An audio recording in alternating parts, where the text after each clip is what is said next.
موسیٰ الرضا علیہ السلام۔ بسم اللہ۔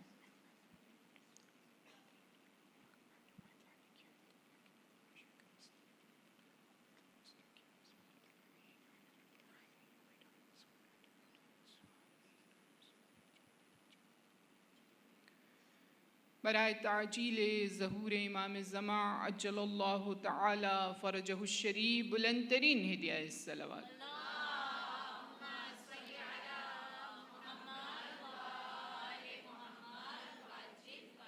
برائے آمد چہاردہ معصومین علیہم السلام پرخلوص ہدیہ الصلوات۔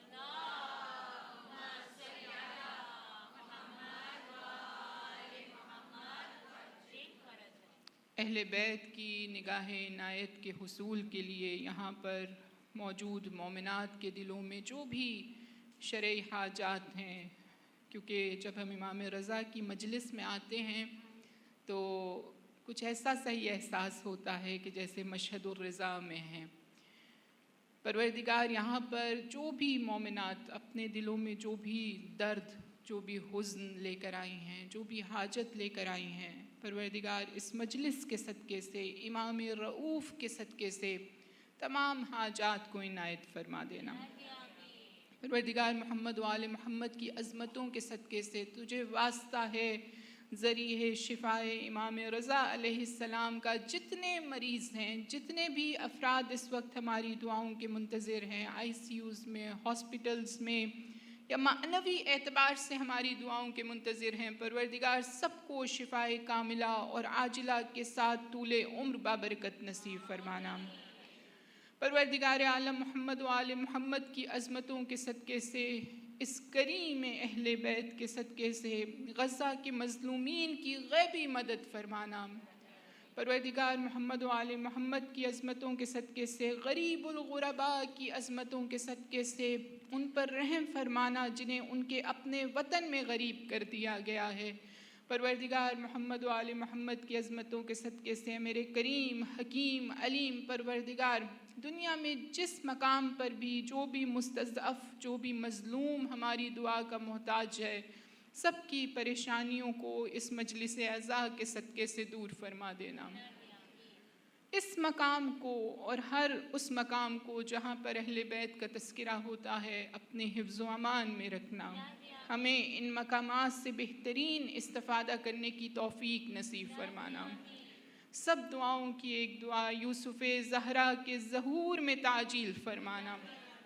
ہمیں اس قابل بنانا کہ ہم صاحب عزا کے مددگار ان کے ظہور سے قبل بھی اور ان کے ظہور کے بعد بھی بن سکیں۔ خون کے آخری قطرے اور اپنی آخری سانس تک زمانے کے امام کی مدد اور نصرت کرنے کی توفیق نصیب فرمانا۔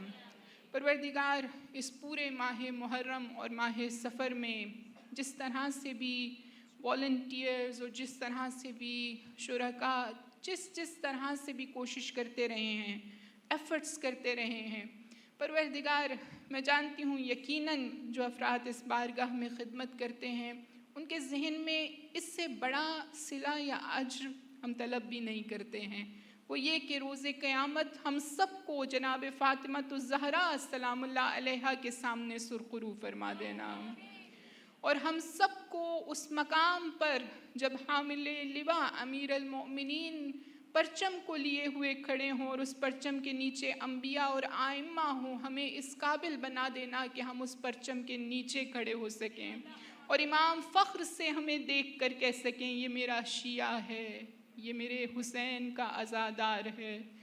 پروردگار عالم محمد و آل محمد کی عظمتوں کے صدقے سے ہماری کوششوں کو، کاوشوں کو اپنی بارگاہ میں قبول فرمانا۔ اس میں جتنے نقائص رہ گئے اس سب سے درگزر فرمانا۔ پروردگار ہم ضعیف ہیں، ہم ناتوان ہیں، ہمارے پاس اتنی قوت، اتنی صلاحیت موجود نہیں تھی کہ ہم بارگاہ سید الشہداء میں پیش کر سکتے، لیکن ہم نے جو بھی ادنا سا پیش کیا پروردگار اسے تو اپنی بزرگی کے صدقے سے، اپنی کبریائی کے صدقے سے، اپنی عظمت کے صدقے سے قبول فرما لینا۔ ان تمام دعاؤں کی قبولیت کے لیے تمام افراد جو ایام عزا میں خدمت انجام دیتے رہے، ان تمام افراد کے بلندی درجات کے لیے، حاجات کی قبولیت کے لیے ایک مرتبہ درود بھیجیے گا۔ صلی علی محمد و محمد۔ ایک نجف میں میرا علی ہے، ایک علی ایران میں ہے، ایک نجف میں میرا علی ہے، ایک علی ایران۔ بڑھ خوشنود یہ منہ سب نے جعفر و آواز بلند صلوات۔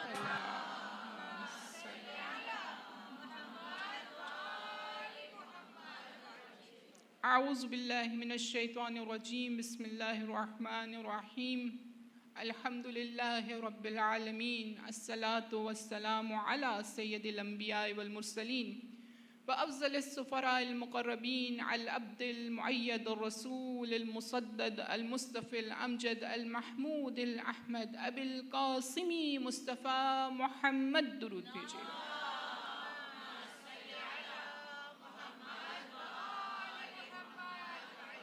صلی اللہ علیہ وآلہ المعصومین والائمۃ الہداۃ المہدیین الراشدین المنتجبین، لا سیما علی بقیۃ اللہ فی ارضہ وحجتہ علی العالمین، عجل اللہم لہ الفرج، عجل اللہم لہ الفرج، عجل اللہم لہ الفرج، ورحمۃ اللہ علی محبیہم ولعنت الدائمۃ علی اعدائہم اجمعین۔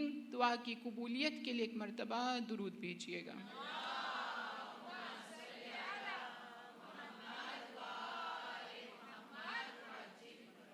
فقط قال امام جعفر صادق علیہ السلام وقولہ الحق۔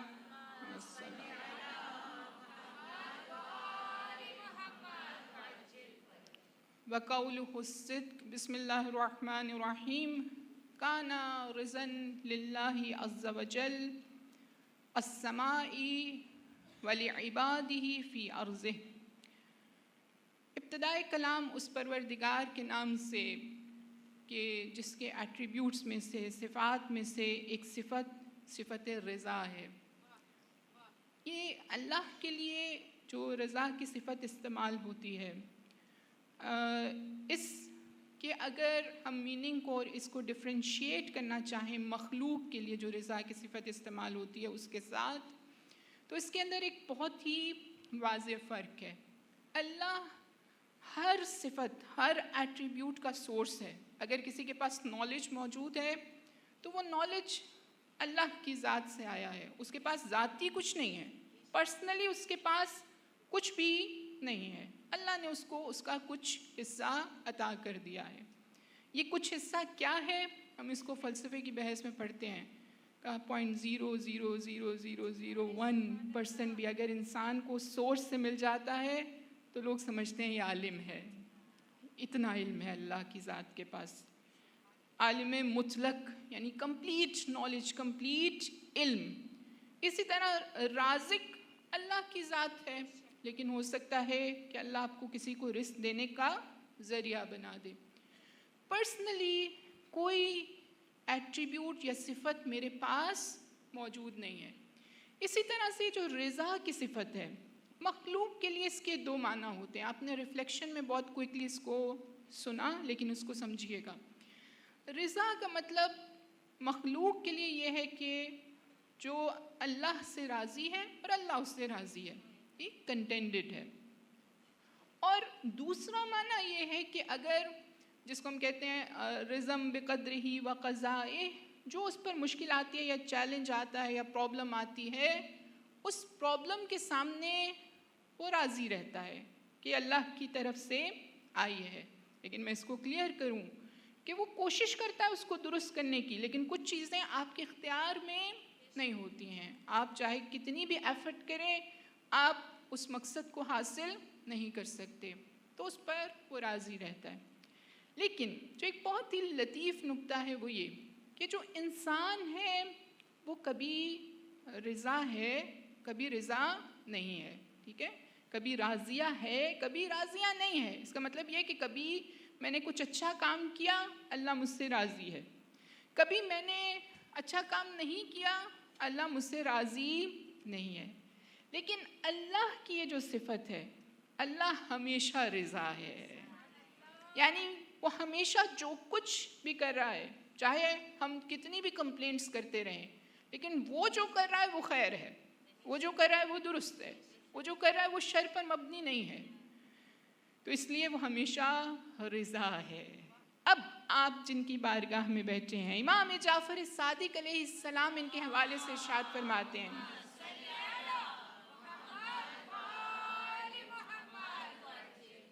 سوال یہ ہے کہ کیا کوئی مخلوق بھی ایسی ہو سکتی ہے کہ وہ ہمیشہ رضا رہے؟ ہاں، میں نے آپ سے کہا کہ کبھی ہم نے اچھا کام کیا، ہم راضیہ بن گئے، لیکن ہم نے کبھی اچھا کام نہیں کیا تو پھر ہم اس صفت کو حاصل نہیں کر سکتے. یا کوئی مرد رضا بن گیا نہیں. ایک شخصیت کہ جس کو آئمہ نے جب یاد کیا تو رضا کے لقب سے یاد کیا. امام ششم نے کہا کان رضا للہ عز وجل فی سمائے، اللہ کے آسمان میں یہ شخصیت رضا کے نام سے یاد کی جاتی ہے. یعنی ہر وقت آئمہ ایگزیجریشن نہیں کرتے ہیں، آئمہ فیکٹس بتاتے ہیں. آئمہ جب اس صفت کو بتا رہے ہیں تو اس کا مطلب کیا ہے کہ یہ صفت امام رضا کے پاس ہر وقت موجود ہے. ہر وقت آپ کی حیات میں، آپ کی حیات کے بعد ہر وقت امام رضا سے اللہ راضی ہے. رضم بقدرہ و قضاء بھی ہر وقت موجود ہے. امام رضا نے اپنی زندگی کے اندر کبھی شکایت نہیں کی، کبھی کمپلینٹس نہیں کی. مشکل سے مشکل مراحل امام اس سے گزرے، لیکن اس کے باوجود امام رضا ہمیشہ رضا کی کیفیت میں رہے، کنٹینٹڈ رہے. اس دور میں ہمیں اس صفت کو حاصل کرنے کی بہت ضرورت ہے. جہاں پر شاید کوئی چھوٹی سی مشکل مجھ پر آتی ہے، کوئی چھوٹی سی پریشانی مجھ پر آتی ہے، تو ہماری وہ کیفیت ہوتی ہے کہ ہم ایک کمپلینٹس کا انبار لگا دیتے. میں آپ کی بات نہیں کر رہی، اپنی بات کر رہی ہوں. یقیناً یہ جو رضا کی کیفیت، رضم بقضائہ و قدرہ، یہ حاصل کرنا آسان نہیں ہے. کوئی پیارا، کوئی عزیز اس دنیا سے چلا جاتا ہے، کوئی رشتوں کے اعتبار سے مشکلات آتی ہیں تو انسان کے لیے بہت مشکل ہوتا ہے اس کو برداشت کرنا. لیکن جب بھی اس مجلس کے صدقے سے اس تبرک کو اپنے ساتھ لے کر جائیے گا. کبھی بھی زندگی میں کوئی مشکل آپ پر آئے اور آپ کو لگے کہ اب میرے لیے مشکل ہے برداشت کرنا، میں اب اس سے زیادہ میرے اندر پیشنس موجود نہیں ہے، تو امام رضا سے توسل کیجئے اور ان سے پوچھئے کہ کیسے آپ ایسے رضا بنے کہ آپ کو امام جعفر صادق ہی کیا، رسول گرامی بھی آپ کو رضا کے لقب سے یاد کرتے رہے. کیا ایسی چیز آپ کے پاس خاص موجود ہے؟ اس خصوصیت کو امام رضا نے چاہا کہ لوگوں کے اندر منتقل کیا جائے، ٹرانسفر کیا جائے، ان کو دیا جائے. اسی لیے کہتے ہیں کہ ایک شخص جو امام رضا کو لے کر آیا مدینہ سے خراسان کی جانب، رجا بن ضحاک اس کا نام ہے. یہ شخص امام رضا کی جو عبادت ہے اس کا تذکرہ کیسے بیان کرتے ہیں. آپ دیکھیں امام رضا کے لیے گرچہ یہ مصائب کا پہلو ہے، لیکن سمجھیے گا، میں آپ کو سمجھانا یہ چاہتی ہوں کہ آسانی سے امام نے اس کو اٹین نہیں کیا ہے، آسانی سے امام نے اس کو حاصل نہیں کیا اس لقب کو. کہتے ہیں کہ جب امام آخری حج کے لیے تشریف لے کر گئے تو امام جواد، امام محمد تقی علیہ السلام امام رضا کے ساتھ موجود تھے. ایک 5 برس کا سن ہے امام جواد کا. کہتے ہیں جب ان کے غلام تھے وہ امام تقی کو اپنے کاندھوں پر بٹھا کر طواف کرا رہے تھے. کہتے ہیں جب طواف مکمل ہوا تو حجر اسماعیل کے پاس جا کر یہ شخصیت انہوں نے کہا کہ مجھے بٹھا دیجئے. اب اٹھتے نہیں تھے حضرت امام جواد، اٹھتے نہیں تھے. امام رضا تشریف لائے، کہا ادھر سے اٹھیے چلتے ہیں گھر. کہا بابا آپ اس طواف کو ایسے کر رہے تھے کہ مجھے پتہ چل گیا کہ اس کے بعد آپ واپس آنے والے نہیں ہیں، یہ آپ کا آخری حج ہے. صرف میں آپ کو سمجھانا چاہتی ہوں کہ اس مدینہ کو چھوڑنا، مکہ کو چھوڑنا آپ کے لیے آسان نہیں تھا، بہت مشکل امر تھا. لیکن کیونکہ خدا کی رضا اس میں شامل تھی اس لیے آپ نے اس مقام کو چھوڑا اور پروردگار نے آپ کو یہ ٹائٹل عطا کیا۔ یہ شخص جو آپ کو لے کر جا رہا تھا، کیونکہ اگر آپ ہسٹری کو دیکھیں تو آپ کو سمجھ میں آئے گا کہ مامون کیونکہ چاہتا تھا کہ حالات کو بہتر کیا جا سکے اور یہ پروف کیا جا سکے کہ ہم علویان کے ساتھ ہمارا بہت اچھا تعلق ہے، ہم امام رضا کا بہت احترام کرتے ہیں، تو انہیں بڑے احترام سے بڑے پروٹوکول سے لے جایا جا رہا تھا۔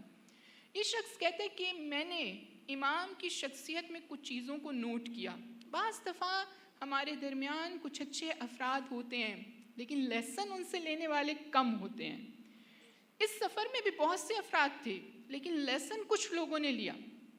رجا کہتے ہیں کہ میں نے دیکھا کہ جب بھی نماز کا وقت ہوتا تھا تو امام کہتے تھے کہ ساری سواریوں کو روک دو، حالانکہ بعض اوقات ایسا ہمیں محسوس ہوتا تھا کہ ابھی ہم سب میں انرجی، ہم سفر کر سکتے ہیں۔ امام کہتے تھے کہ نہیں، ابھی سواریوں کو روک دو کیونکہ ہم اول وقت میں نماز ادا کرنا چاہتے ہیں۔ کہتے ہیں میں نے امام سے سوال کیا، میں نے پوچھا، رجا اہل سنت سے ہیں، کہ میں نے سوال کیا کہ آپ کیوں اتنی اہمیت دیتے ہیں اول وقت میں نماز پڑھنے کو؟ تو آپ نے ارشاد فرمایا، کہا رجا یاد رکھو، جو شخص اول وقت میں نماز پڑھتا ہے خدا اسے رضوان من اللہ اکبر عطا کرتا ہے۔ یہ جو ابھی آپ نے ریفلیکشن میں جو آیات سنی، اس کے اندر رضوان من اللہ اکبر یعنی جو نعمتیں جنت میں مومنین کو دی جائیں گی، اس میں بہت سی نعمتیں ہیں، جنات تجری من تحتها الانہار، یہ سب کچھ بیان کیا گیا، لیکن کا اس میں جو سب سے بڑی نعمت یہ ہے کہ اللہ ان سے خوش ہو جائے گا، رضوان من اللہ اکبر۔ کا جو شخص اول وقت میں نماز پڑھتا ہے اپنے سارے کام چھوڑ کر نماز کے لیے کھڑا ہو جاتا ہے، پروردگار اس کو رضوان من اللہ اکبر عطا کرے گا، یعنی اللہ اس سے پلیز ہوگا، اللہ اس سے خوش ہوگا، اور اس سے بڑا اور کوئی کچھ نہیں ہو سکتا۔ کہا جو دیر سے نماز پڑھتا ہے، کہا جو اس کا نماز کا جو واجبی سا ثواب ہے اس کو عطا کر دیا جائے گا، اور جو آخری وقت میں نماز پڑھتا ہے، کہا بس اس کا مطلب ہے کہ وہ بس اپنی ذمہ داری کو پورا کرنا چاہ رہا ہے، یعنی اس کے لیے امام نے ریوارڈ کا ذکر بھی نہیں کیا۔ بس اس کو مزید سمجھنے کے لیے امام جعفر صادق علیہ السلام کی اور روایت آپ کی نظر میں رکھنا چاہوں گی۔ امام فرماتے ہیں کہ اگر کوئی شخص اول وقت میں نماز ادا کرتا ہے تو اس کی نماز ایک خوبصورت سورج کے اندر ایک اس کو فیس دے دیا جاتا ہے، ایک بہت ہی خوبصورت سا فیس اس کی صورت میں وہ آسمان پر جاتی ہے، اللہ کی بارگاہ میں قبول ہوتی ہے، پھر واپس اس نمازی کے پاس آتی ہے اور کہتی ہے تم نے میری حفاظت کی، پروردگار روز قیامت تمہاری حفاظت کرے۔ بس یہاں پر اس شخصیت کی جو عبادت ہے اس کی کیفیت کو یہ دشمن بھی دیکھتے ہیں، جو کہ ایک خاص پولیٹیکل مقصد کے تحت وہاں پر آئے تھے، لیکن جب تک رجا وہاں پر پہنچے تو مسلمان تو تھے لیکن شیعہ مسلمان ہو گئے۔ کہا کہ میں نے ایسا عبادت گزار نہیں دیکھا، میں نے ان کو سارا دن حالت روزہ میں دیکھا، میں نے ان کو نماز کی حالت میں، قیام کی حالت میں 1/3 قرآن کو ختم کرتے دیکھا۔ حتیٰ اس شخصیت کی زندگی کے اندر ایسے ایسے موارد آتے ہیں جہاں پر ہمیں لگتا ہے کہ اگر ہم ہوں اور اذان ہو رہی ہو تو ہم نماز کے لیے نہیں جائیں گے۔ کیوں؟ ایک موقع ہے جہاں پر آپ صائبی نامی ایک بہت بڑا اسکالر تھا اپنے وقت کا، اس کے ساتھ مناظرہ کر رہے ہوتے ہیں، ڈیبیٹ کر رہے ہوتے ہیں، امام was about to win that debate اور اذان شروع ہو جاتی ہے، امام کہتے ہیں میں نماز پڑھنے جا رہا ہوں۔ کسی مناظرے سے یا کسی ڈیبیٹ سے اٹھ جانا اس کا مطلب ہوتا ہے کہ آپ نے اپنی شکست کو مان لیا ہے، یا افراد یہ سمجھتے ہیں کہ شاید ابھی آپ کو you don't know the next answer، اس لیے آپ جا رہے ہیں نماز پڑھنے کے لیے۔ امام نے کسی چیز کے بارے میں نہیں سوچا، امام اٹھ گئے، اور یقین کیجئے اس کے بعد جتنی ڈیبیٹس ہوئیں ان ڈیبیٹس کے اندر امام کو مزید کامیابی ملی۔ اس سے جو مجھے میسج ملتا ہے وہ یہ کہ میں یہ سمجھتی ہوں کہ میں اپنے زندگی کے اس میٹر کو ابھی سارٹ آؤٹ کر لوں، اس کے بعد میں نماز پڑھ لوں گی، نہیں، وہ میٹر اس کی برکت بھی ختم ہو جائے گی، اور اس کے بعد کے معاملات کی برکت بھی ختم ہو جائے گی. بس ان کی عبادت کی کیفیت یہ ہے. ان کی سوشل لائف کیسے یہ رضا بنے، ان کی سوشل لائف کو اگر ہم دیکھنا چاہیں تو میں آپ کی نظر میں بہت سے اسپیکٹس ان کی زندگی کے ہیں، لیکن میں آپ کی نظر میں ایک روایت امام رضا علیہ السلام کی بارگاہ سے رکھنا چاہوں گی. اس روایت کی قبولیت کے لیے اور یہ ہمارے دلوں پر اثر کر سکے، ایک مرتبہ درود بھیجیے گا.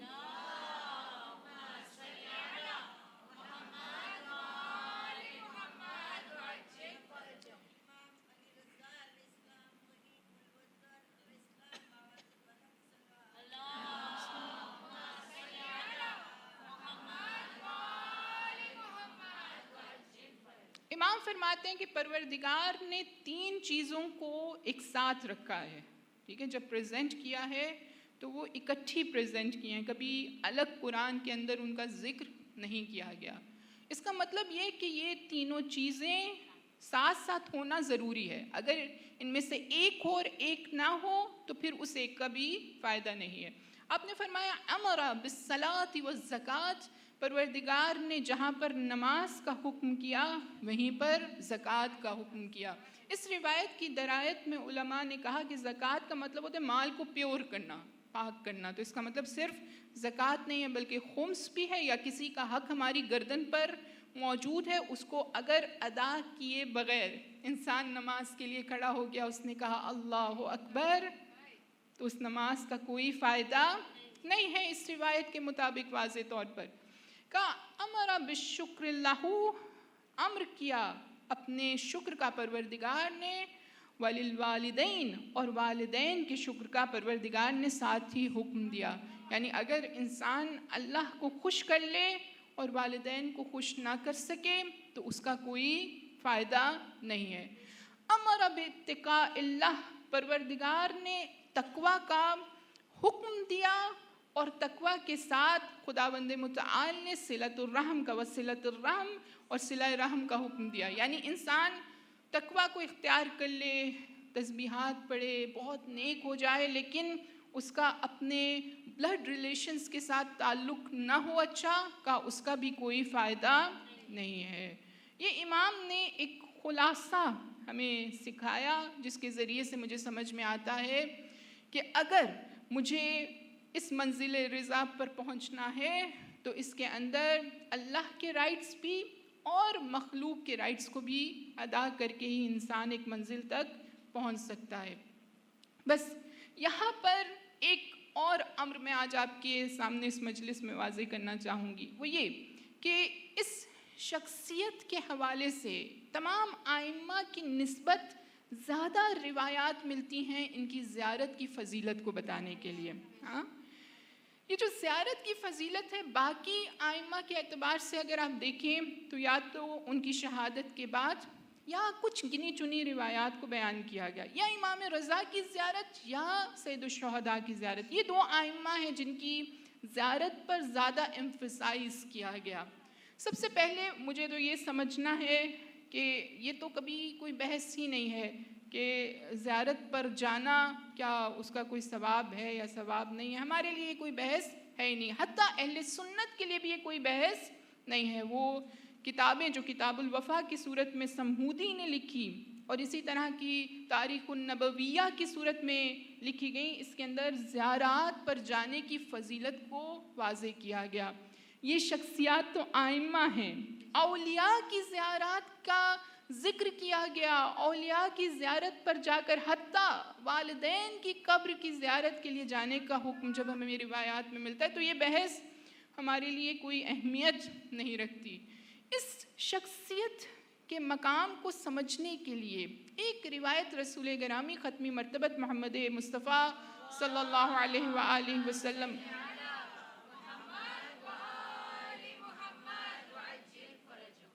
آپ سے بیان کرنا چاہوں گی. آپ فرماتے ہیں کہ ستدفن بضعۃ منی فی خراسان، کہا بہت جلد میرے بدن کا ایک حصہ، میرا جگر گوشہ خراسان میں دفن کیا جائے گا. یہ جو بضعۃ منی ہے، جگر کا گوشہ یا part of the body of the profit, یہ امام رضا کے لیے استعمال کیا گیا اور بی بی فاطمہ کے لیے استعمال کیا گیا. لیکن اس روایت پر اگر آپ غور کریں تو آپ کو سمجھ میں آئے گا ایک بضعۃ منی کی قبر تو میں نہیں جانتی. اس لیے جب آپ خراسان جائیں، مشہد جائیں، تو وہاں جا کر زری کے سامنے امام سے یہ باتیں کیا کیجیے. امام، ایک بضعۃ منی، وہ جو آپ کے جگر کا گوشہ ہے، مجھے نہیں پتا ان کی قبر مطہر کہاں پر ہے، لیکن یہ قبر میرے سامنے ہے اور میں اس قبر کے لیے، اس کی زیارت کے لیے حاضر ہوئی ہوں. اور اس عقیدے سے، اس وعدے کے عقیدے سے جو آپ نے بیان کیا، رسول گرامی نے 2 وعدے بیان کیے.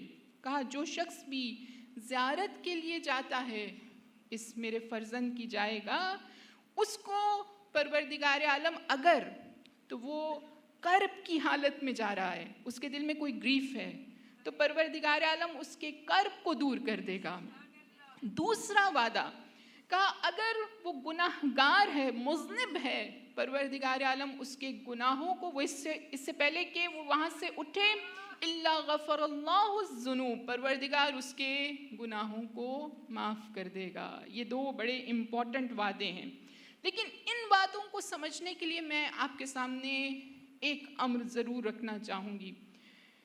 ہم بعض اوقات زیارت پر جاتے ہیں، بجائے اس کے کہ ہمارے گناہ کم ہوں، بعض اوقات خدا نہ کرے ہمارے زیارات پر جانے کے بعد جب ہم واپس آتے ہیں ہمارے گناہوں میں اضافہ ہو جاتا ہے. رسول نے کہا کہ آپ زیارت پر جائیں، وعدہ ہے کہ گناہ ختم ہو جائیں گے. الا غفر اللہ الذنوب، خدا اس کے سارے گناہوں کو معاف کر دے گا. کہتے ہیں ایک شخص امام رضا علیہ السلام کی زیارت کے لیے جا رہا تھا، بیمار تھا. اب ایک عالم دین جو کہ اپنے وقت کے اوریٹر بھی تھے، ان سے وہ خدا حافظی کے لیے آیا تہران میں. اس نے کہا کہ میں آپ سے خدا حافظی کرنا چاہتا ہوں. اب جب وہاں پر وہ پہنچا تو اس نے بتایا کہ میں مشہد جا رہا ہوں. آپ نے اپنی دعائیں اس کے حوالے کی، اور جب وہ مشہد میں پہنچا تو اس عالم دین نے خواب دیکھا، اور جب یہ شخص واپس آیا اور کہا کہ میں زیارت کر کے واپس آ گیا ہوں، تو وہ خواب ان کے لیے بیان کیا. وہ خواب کیا تھا؟ ان عالم دین نے خواب میں دیکھا کہ یہ شخص امام رضا کی زری کے سامنے موجود ہے، اور امام رضا خود بذات خود وہاں پر کھڑے ہیں. یہ ایک تیر امام کی جانب پھینکتا ہے اور امام کے جگر میں جا کر وہ تیر لگتا ہے. اب یہ شخص جب یہ خواب سننے لگا تو رونے لگا. کہا کہ ہاں، مجھ سے ایک بہت بڑی غلطی ہوئی ہے. کہا کیا غلطی؟ کہا جب میں وہاں پر گیا تو کیونکہ کئی سال پہلے کا واقعہ اور اس طرح کی سیگریگیشن خواتین اور مردوں کے درمیان نہیں تھی. کہا میری نظر ایک خاتون، ایک نامحرم خاتون پر پڑی، اور میں اس کی جانب دیکھتا رہا اور میں اس کو فالو کرتا رہا اپنی نگاہوں سے. کہا بس یہی امر امام رضا علیہ السلام کے دل کو رنجیدہ کرنے کا باعث بنا ہے. اس لیے ایک زائر بین جنت و جہنم ہوتا ہے، کیونکہ وہاں پر کیا گیا اچھا عمل جہاں پر ایکسیپٹ ہوتا ہے، وہیں پر کسی کی گئی دل آزاری، کسی کو دی گئی تکلیف. بعض اوقات ضروری نہیں ہے کہ انسان زری کو ہاتھ لگائے اور زری کو ہاتھ لگانے کے پروسیس میں کتنے افراد کو اذیت پہنچائے. بعض اوقات ہو سکتا ہے آپ نے اس پورے 10 دن کی زیارت کے ٹرپ میں ایک دفعہ بھی زری کو ہاتھ نہ لگایا ہو اور آپ کی زیارت قبول ہو گئی ہو. کیونکہ وہ تو عرفاء کیا کہتے ہیں؟ عرفاء کہتے ہیں کہ ایک عارف امام رضا کے حرم میں وارد ہوا. اس نے کہا کہ میں نے دیکھا کہ جیسے ہی میں حرم میں داخل ہوا تو امام رضا کے جو پہلا دروازہ ہے باب الرضا سے لے کر زری تک ایک بارش برس رہی تھی، ایک نور کی بارش، اور وہ بارش سب افراد کو اپنے گھیرے میں لیے ہوئی تھی. اسی لیے اس مقام پر اور اس منزل پر پہنچ کر اس مقام کے احترام کا خیال رکھنا بہت زیادہ اہمیت رکھتا ہے. اگر ہم نے ایسا کر لیا تو امام باقر علیہ السلام ارشاد فرماتے ہیں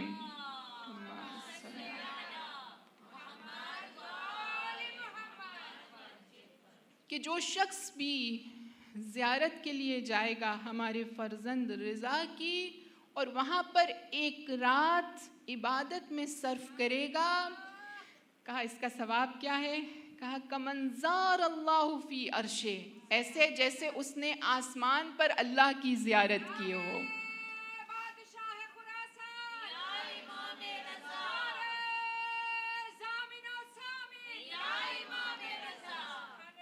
اسی لیے اگر انسان اس کیفیت کے ساتھ وہاں پر بیٹھتا ہے تو اس کی جو موارد ہیں ہو ہی نہیں سکتا. آغا بہجت میں نے آپ کے سامنے میرا خیال ایک دفعہ بیان کیا کہ آغا بہجت کہتے ہیں کہ بہت سے مسائل ایسے ہیں جو صرف حرم میں داخل ہو کر ہی حل ہو جاتے ہیں. مانگنا تو بات کی بات ہے، سوال کرنا تو بات کی بات ہے. بس یہاں پر ایک داستان آپ کی بارگاہ میں پیش کر کر وارد مصائب ہوں گے. کہتے ہیں ایک شخص، یہ افراد جو ایک خاص عقیدے کے ساتھ وارد ہوتے ہیں، ایک خاص ہوپ کے ساتھ وارد ہوتے ہیں، امام ان کے کاموں کو کیسے بناتے ہیں. ایک شخص تہران میں رہتا تھا، بزنس مین تھا. استاد مسعود عالی نے اس واقعے کو بیان کیا، جو ایران کے ایک بہت ہی بڑے اسکالر ہیں. انہوں نے کہا کہ میں ایک دفعہ امام رضا کی مجلس پڑھ رہا تھا. جب مجلس پڑھ کے اترا تو شخص نے مجھے کہا کہ آپ نے تو بہت سے میریکلز بتائے امام کے، میں نے تو میریکل دیکھا ہے. ہاں، بتانا اور ہوتا ہے، دیکھنا اور ہوتا ہے. بس کہا ایک مرتبہ وہ بزنس مین مجھے اپنا واقعہ بتانے لگا. کہا میں ایک وقت ایسا تھا کہ میں ڈیفالٹر ہو گیا تھا، بینکرپٹ ہو گیا تھا، میرا سارا بزنس تباہ ہو گیا تھا. میری زوجہ نے مجھ سے کہا کہ آپ مشہد جا کر امام رضا سے دعا کیوں نہیں کرتے ہیں. کہا میں تیار ہوا، مشہد پہنچا. اب جب مشہد میں وارد ہوا تو میرے پاس صرف تھوڑے سے پیسے تھے، اور وہ پیسے مجھے پتا تھا مجھے بہت سنبھال کر رکھنے ہیں، کیونکہ میری وائف نے اس کو بہت مشکل سے ارینج کیا تھا. کہا امام رضا کی زری کے سامنے بیٹھا، بہت دیر تک روتا رہا، اور اتنا رویا کہ میرے سر میں درد ہونے لگا. کہا اب میں اٹھا اپنے مقام سے تاکہ باہر کچھ ہوا لے لوں. ایک مرتبہ وہ جو کفشداری جہاں پہ آپ کو نمبر دیا جاتا ہے، کہا اس کا میں نے نمبر نکالنے کے لیے اپنی جیب میں ہاتھ ڈالا تو مجھے پتا چلا کسی نے میری جیب کاٹ لی ہے. اب وہ جو تھوڑے سے پیسے بھی تھے وہ بھی اب موجود نہیں تھے. کہا مجھے سمجھ نہیں آ رہی تھی میں کیا کروں، میرے پاس نہ تو واپس جانے کا کوئی سبب موجود ہے، نہ یہاں رہنے کا کوئی سبب موجود ہے. میں نے ایک مرتبہ گنبد امام رضا کی جانب دیکھا. کہا مولا آپ جانتے ہیں کہ اس وقت میں کتنی مشکل میں ہوں، کتنی پریشانی میں ہوں، آپ ہی کوئی راستہ بتائیے. میں ان افراد سے نہیں مانگنا چاہتا، مدد نہیں لینا چاہتا. کہا میرے پاس ایک جو ہے وہ وہاں پر جہاں پر اطلاعات دی جاتی ہیں وہاں پر جا کر میں نے اس فون بک کو کھولا جہاں پر کچھ مشہد کے نمبر تھے. کہا ان میں سے ایک ویسے رینڈم نمبر اٹھایا اور میرے پاس صرف ایک کوائن باقی رہ گیا تھا. اس کوائن کو میں نے اس مخابرات میں جہاں سے کال کی جاتی ہے وہاں پر ڈالا. میں نے اس رینڈم نمبر کو ملایا اور جس شخص نے فون اٹھایا اس نے مجھے فون اٹھا کر میں نے اس سے گفتگو کی اور میں نے اس سے اپنا مسئلہ بتایا. انہوں نے کہا کہ آپ یہیں پر جہاں پر آپ کھڑے ہیں یہیں پر کھڑے رہیں، میں گاڑی بھیج رہا ہوں، آپ کو پک کر لیں گے. کہ میں حیران تھا یہ شخص اتنے احترام سے مجھے اپنے گھر کیوں بلا رہا ہے. میں اس کے گھر بہرحال میرے پاس کوئی راستہ نہیں تھا. میں وہاں پر پہنچا. اب جب میں وہاں پر پہنچا تو شخصیت نے مجھ سے پوچھا کہ آپ کو کیا مدد چاہیے. کہا کہ مجھے تھوڑے سے پیسے دے دیجیے تاکہ میں واپس چلا جاؤں. کہا نہیں، یہ جو آپ کہہ رہے ہیں کہ آپ بینکرپٹ ہو گئے ہیں اس کے لیے آپ کو کتنی مدد چاہیے. تو ایک بڑی مقدار میں نے ان کو بتائی کہ تقریباً 800 ملین اس وقت کے، کہ مجھے یہ جو ہے وہ مدد چاہیے. کہا انہوں نے چیک اٹھایا، لکھا، مجھے دیا. میں اب حیران ہوں کہ ایسا کیوں ہوا. کہا اتنی دیر میں ایک جوان وارد ہوا چائے لے کر. کہا آپ سوچ رہے ہوں گے کہ ایسا کیوں ہوا. کہا میں اس موقع کا انتظار کر رہا تھا. کہا کیوں. کہا یہ جو میرا بیٹا ابھی چائے لے کر آیا اس کو ٹیومر ہو گیا تھا اور اس کا کوئی علاج نہیں تھا. ہم اس کو لندن لے کر گئے. لندن میں ڈاکٹرز نے کہا کہ اس کا کوئی علاج نہیں ہو سکتا. وہاں پر میں نے امام رضا علیہ السلام سے توسل کیا اور میں نے کہا کہ مولا میں جانتا ہوں میں بہت گناہ گار ہوں، میں نہیں کہہ سکتا کہ آپ میری مدد کیجئے، میں اس کا حقدار ہوں، لیکن میں آپ کا نیبر تو ہوں، میں آپ کا ہمسایہ تو ہوں، میری مدد کر دیجئے.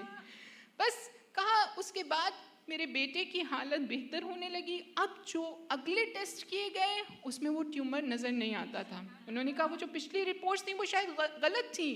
کہا میں اپنے ملک میں بھی وہ رپورٹس لے کر گھومتا رہا ہوں ڈاکٹرز کے پاس. بس ایک مرتبہ کا اس وقت میں نے امام رضا سے ایک وعدہ کیا تھا کہ میں آپ کے کسی ایک زائر کی زندگی بدل دوں گا. کہا اس کے بعد میں واپس آیا, 2-3 سال گزر گئے, لیکن مجھے یہ وعدہ بھول گیا. کل میں نے خواب میں امام رضا کو دیکھا. امام رضا نے کہا میرا ایک زائر تمہارے پاس آنے والا ہے, اب وعدہ پورا کرنے کا وقت آ گیا ہے. کہا میں صبح سے حرم کے باہر بار بار چکر لگاتا تھا کہ کون سا زائر ہے, کون سا زائر ہے. میں تھک کر واپس آ گیا, اتنی دیر میں تمہاری کال آئی. بس اس شخصیت کے رؤوف و رحیم ہونے میں کسی قسم کا شک نہیں کیا جا سکتا.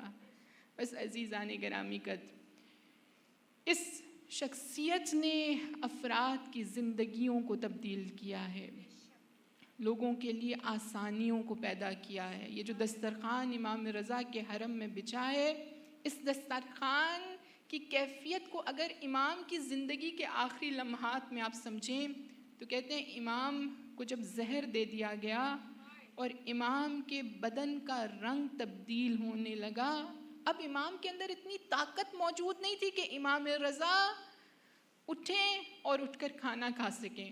ابا سلط سے پوچھا, کہا میرے غلاموں نے کھانا کھا لیا ہے. کہا نہیں مولا, کیسے ہو سکتا ہے کہ آپ کھانا نہ کھائیں اور یہ افراد کھانا کھا لیں. کہتے ہیں اس وقت میں امام رضا نے بڑی ہمت سے اپنے آپ کو اٹھایا اور دسترخوان پر پہنچے اور ایک ایک غلام سے پوچھتے تھے کیا تم نے کھانا کھا لیا. یہ امام رضا کا کرم ہے. بس اس شخصیت کے لیے یہ لمحات کہ جس میں امام کے بدن کا رنگ تبدیل ہوتا چلا جا رہا ہے, یہ بڑی ہی مشکل کیفیت ہے جس سے امام رضا گزر رہے ہیں.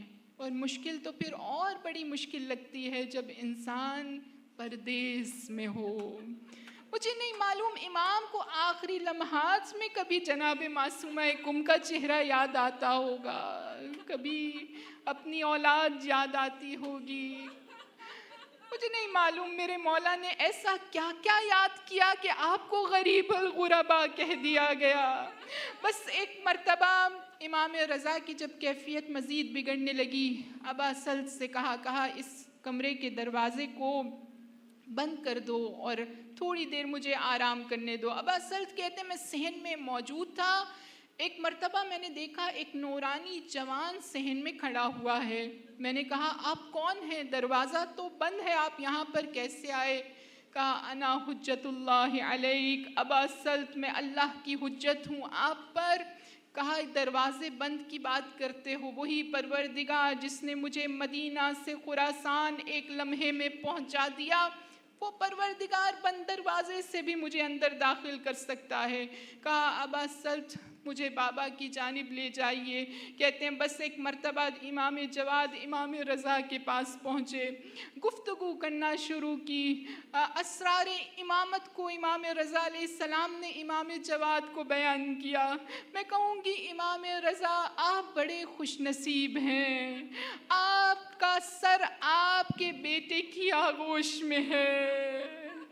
لا یومک یومک یا ابا عبداللہ, جہاں پر ایک مظلوم باپ کبھی علی اکبر کو یاد کرتا ہے, کبھی ابو الفضل العباس کو یاد کرتا ہے اپنے آخری لمحات میں.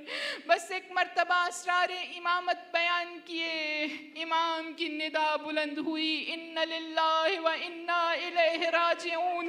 اب جب آپ امام جواد کو ان کے بابا کا پرسہ دینے کے لیے آئے ہیں تو اس کو سمجھ کر گریہ کیجئے گا.